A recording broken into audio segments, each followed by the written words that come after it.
Hey kids, this is Ivan. How you doing? If you're watching this video the day I uploaded it, then it's BrigadeCon 2016. So it's October 29th, Saturday. You can go to brigadecon.org, check all that out. You can donate money to Child's Play charity. You can buy a T-shirt, and the proceeds go to Child's Play. You can also, I'm going to put the links down in the description. You can also go follow the link I'll put up to JDR D30's game that we're going to be playing at 8 p.m. Eastern Standard Time. So me and a few other players are going to try not to die in his game, and you can actually watch us live or watch it later at your leisure if that's what you want to do. But I was thinking about a subject, and I watched a video and it reminded me of it. It was about narrating combat, and how to do that and some of the pitfalls we run into while doing that, especially in systems where it's like an abstract hit point system. And you can fall into that trap really easily where you just kind of rate, okay, well, you missed, okay, well, you hit, you roll damage. But you never have any kind of description or narration of what's really going on in the combat. And, depending on what kind of variant of D&D or a system like that where it's using hit points, the rounds can be ridiculously long, like a minute, which I don't really like. Or the more manageable, like 6-10 second rounds, where, yeah, there's a bunch of feints and parries and attacks going on in that 6 second period of time. That you can narrate in some way, shape, or form. But what the hell are hit points? And I had a video about this years ago, and I still stand by most of what I said. The idea that, like, your hit points, you probably got one or two real honest-to-God hit points where that's where you're really getting hurt and you're in serious trouble. Even in something like Fudge, like we're going to be playing tonight, they use a different system, but it's scratches, and then you actually get hurt.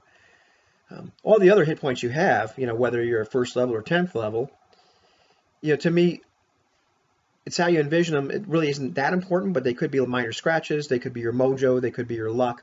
They could be, as somebody else said I think it might have been a response video to mine, if not just a straight up video he did himself, about the willingness to fight. Whatever. You get banged around enough, and your hit points are kind of dwindling, but you're really not all that hurt yet. You're just kind of getting banged around, and you're not in any kind of serious trouble. And then you are. So now, all of a sudden, that brings you to, like, okay, you're in a combat now, and maybe you're fighting somebody that's got 20 or 30 hit points. And we're not talking about a big monster, where maybe a lot of that does represent physical, something really gigantic. And even then, maybe not too many of them do. But for the rest of the time, you're bashing. Okay, you hit the guy, you hit him with your sword, you clocked him with your mace or whatever, but he's rolling with the punches, so you knock him around. And so, how do you narrate that? I don't know if I have a good answer for how you narrate that, because sometimes I simply say, oh, you just did 5 points of damage. Sometimes I just say you kind of clock him a little bit. Sometimes I, say he's getting tired or whatever. And, the same thing would be the case for the player. If they've got something like 30 hit points and, they get clocked for 5 or 6 hit points, they're not really hurt, as such. But they've definitely got some of their mojo or their luck or their stamina taken away from them at that point. So, to me, I guess it's a group decision how they want to narrate that. Do they really want to get that creative with the narration? Is that more immersive, or is it just kind of like wanking off? I don't know. A lot of times for me, it's satisfactory to just say you take another 5 and you kind of doing this little countdown, like, man, I'm getting into some kind of trouble. You're not really hurt because the next turn or whenever, when the combat's over, you're back to exploring the dungeon. You're not clutching your side, bleeding out. Okay, you just got banged around a little bit.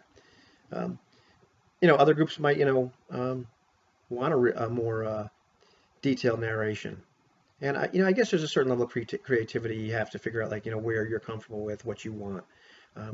The thing that always kind of gets me makes me smile a little bit is you can be sitting around a table with a bunch of people, and they've all got a different view in their head of what's going on. Even if you're just saying, okay, 5 points of damage, everybody else has kind of got this little story going on in their head. I think in the previous hit points video I made years ago, I talked about the idea that everybody could be sitting at the table, and one guy's thinking about his luck, winding down. Another guy's thinking about his mojo. Another guy's thinking about himself getting some scratches or whatever. Does it really matter? No, as long as you all understand what's going on. So sometimes I think in the narration of a battle, unless some people really want it, whatever's going on in your head, you realize you're getting banged around. Sometimes I think of, I can't think of any action movies off the top of my head. Maybe something like, I watched Die Hard a while ago, a few months ago. Unbelievable what an 80s movie looks like now. But our hero, Bruce Willis, is just getting banged around. Is he really all that hurt? No, you know. But you could probably say, yeah, he's taking a bunch of hit points of damage. He's heroic, you know, but he's just banged around. So his hit points are dwindling, you know. I don't know. It's up to you, like what you as a game master or player really want for that kind of narration, because it is it's an abstract system. I'm comfortable with it. Other people really aren't, but you know, to me it works. You know, it works fine. And as far as the narration goes, I guess it depends on the day how far I want to narrate that. Sometimes I just say you clock him, you know, and he looks a little stunned. Whatever. What do you think?